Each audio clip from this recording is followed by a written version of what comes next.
саясий баа бериш керек. Эмне үчүн? Биринчи, өзүңөрдүн депутаттын статусу жөнүндө мыйзамдын 9 беренесинин 2 бөлүгүндө жазылган. Депутат этика нормаларын сактоого милдеттүү деп. Регламенти Жогорку Кеңештин бир беренесинин 144 берененин 1 бөлүгүндө жазылган.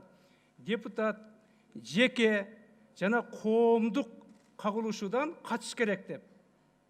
Эми ошол жана фамилиясы айтылган депутаттар Атамбаев өткөргөн ар бир жыйынга катышып жүрүштү. Ал жерде кандай гана туура эмес сөздөр айтылды.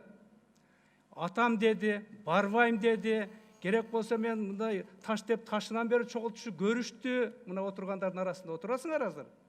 Бирөө ай урматтуу деп Алмаз Арсенович, сиз туура эмес кылып атасыз. Мыналарыңыз эми андай деп сүйлөбөңүз, мыналар туура эмес. Андай болсо биз сизди колдобойбуз десе, бүгүн мүмкүн мындай болбойт эле.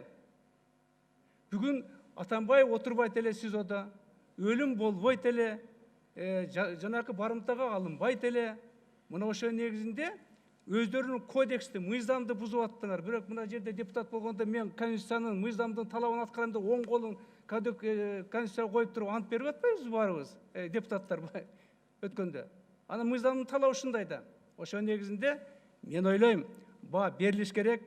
Сөзсүз чечимиңерде карап көрсөңөр болот. Биздин да жогорку комиссиянын чечими ошондой деп бекитилди. Себеп дегенде бул ар бир адамга кийин сабак болуш керек.